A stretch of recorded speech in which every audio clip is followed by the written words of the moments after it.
bonjour à tous, j'espère que vous allez bien.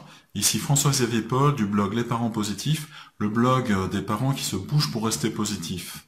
Alors, aujourd'hui je voulais parler d'un sujet qui est intéressant pour obtenir la coopération des enfants.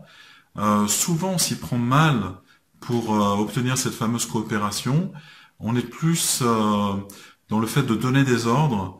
Alors, mets tes pantoufles ou mets tes chaussures quand on part à l'école, mets ton manteau, etc. Plutôt de leur donner plus d'autonomie, tout simplement. Alors, si je peux comparer, parce que on est loin d'être des parents parfaits avec Dominique, même si on essaye d'améliorer notre vie de famille, c'est pas toujours évident. On a des enfants avec des personnalités très différentes, et ce qui marche avec l'un ne marche pas forcément avec l'autre. Donc après, il faut trouver un petit peu un bon compromis dans la méthode. Mais si je peux faire une comparaison entre ce qu'on faisait avant et qui ne marchait pas, parce que c'était vraiment pas les meilleures méthodes, les méthodes les plus optimisées, et ce qu'on fait aujourd'hui, eh bien, c'est le jour et la nuit. À l'époque, eh bien, on avait tendance justement à donner ces fameux ordres, à donner ce qu'on appelle des ultimatums. Là, tu vois, la grande aiguille est sur le 5, lorsqu'elle sera sur le 7, il faut absolument qu'on soit parti. Que tu sois habillé, pas habillé, etc., on part. Donc, vous voyez, c'est un peu fort quand même, un peu costaud. On utilisait souvent les menaces, le chantage. D'ailleurs, mes enfants me disaient régulièrement lorsque je faisais du chantage, ils me le faisaient comprendre, ils employaient le mot. C'était assez déstabilisant. Ok, oui, c'est vrai, je fais du chantage là, ouais, ok. Et j'assume, tant pis. Et puis ça allait jusqu'à aussi le fait de jouer les martyrs en disant qu'est-ce que j'ai fait franchement, pour avoir des enfants comme ça, alors quand votre enfant vous entend dire ça, c'est pas évident pour lui, hein, c'est clair. Ça lui donne même pas le droit de s'écouter, de faire ce qu'il a envie de faire, etc. Bon, ça lui met le doute à ce niveau-là, quoi. Et après, il le fait plus pour vous plaire que parce qu'il a envie de le faire lui, pour lui. Donc, pas évident. Donc voilà, c'était vraiment des méthodes, on va dire, de l'éducation traditionnelle. Pourquoi? Parce que dans nos familles respectives, nos parents aussi avaient tendance à appliquer ça, puis à se comporter ainsi. Donc on restitue un petit peu ce qu'on a appris, c'est naturel, c'est humain, tout simplement. Alors, heureusement, après quelques livres, quelques stages en développement personnel et puis sur les méthodes parentales et puis des rencontres avec pas mal de parents autour de nous, on a un peu changé notre fusil d'épaule. Aujourd'hui, on limite ça au maximum et si on le fait, par exemple faire un petit peu de chantage gentiment, si on peut le dire comme ça, eh bien on l'explique pourquoi on le fait et puis on le justifie tout simplement. Par exemple, quand je dis à mes enfants, vous devez avoir pris votre douche avant de regarder un dessin animé, une fois que les devoirs ont été faits, une fois qu'ils ont joué dehors, etc. Et pas l'inverse, c'est pas une fois que vous aurez regardé le dessin animé, vous pourrez aller prendre la douche. Non, non. J'explique pourquoi, parce que c'est plus motivant, il y a une carotte derrière, et puis c'est sûr, on prend sa douche, on se lave, etc. Puis après, voilà, c'est aussi sympa d'aller voir un dessin animé une fois qu'on est propre, etc.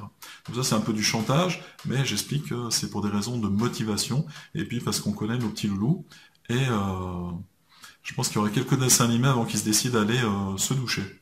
Voilà. Alors, quelles sont les méthodes qui ne sont pas contre-productives, qui favorisent la relation parent-enfant, qui favorisent l'estime de soi, qui donnent de la responsabilité, qui responsabilisent nos enfants? Il y en a plusieurs. Il y a la fameuse méthode du docteur Gordon, peut-être que vous connaissez, c'est de dire, quand on a quelque chose à dire à son enfant ou à son conjoint, sa conjointe, etc., de dire, d'employer le pronom je. Voilà comment je me sens, comment je suis, etc. Lorsque tu me dis ça ou lorsque je vois ça, etc. Et non pas d'employer le fameux tu. Alors le tu du verbe tuer chez le docteur Gordon. Donc pour bien mémoriser, ça aide parce que c'est quand même des mots assez violents, assez forts. Donc c'est vraiment voilà. C'est un tu qui est accusateur. Le je, dédramatise tout ça, désamorce les bombes, etc. en disant, voilà, moi je me sens comme ça. Alors, ça marche dans les familles, avec les enfants, avec son ou sa partenaire. Ça marche aussi dans le travail, ça marche aussi avec les gens autour de nous. Je l'ai utilisé à plusieurs reprises, et c'est vraiment efficace, on va dire. Voilà. Ça évite d'accuser.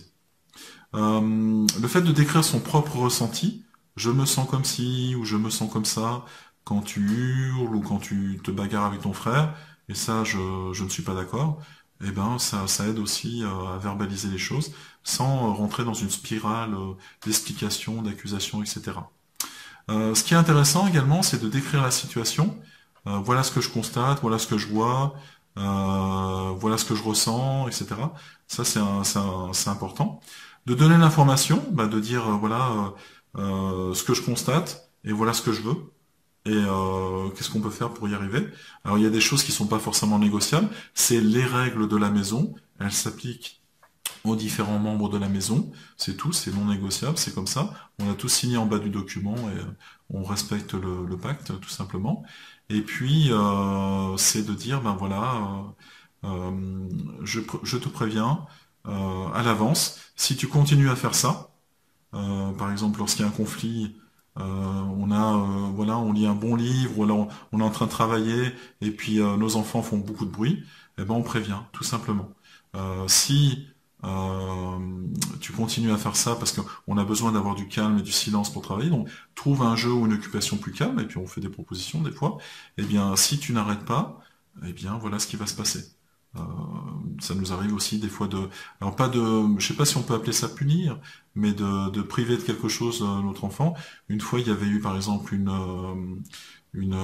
altercation, si je puis dire ainsi, donc une bagarre entre nos deux garçons, et puis on les avait prévenus que ça ne devait pas recommencer. Ils ont commencé à se rechercher quelques instants après, à se chipoter, donc on les avait prévenus des conséquences, et on a appliqué les conséquences, donc chacun dans sa chambre, et puis vous jouez chacun de votre côté, pendant le temps qui sera nécessaire. Mais personne, des fois ils aiment bien jouer dans la chambre de l'un ou de l'autre ensemble, donc chacun dans sa chambre, et l'autre ne va pas déranger son frère ensuite. Voilà. Donc voilà. Alors j'ai essayé de résumer rapidement un petit peu les différentes possibilités. C'est vraiment important de connaître les différentes méthodes pour obtenir la coopération des enfants. La méthode Gordon, c'en est une parmi d'autres.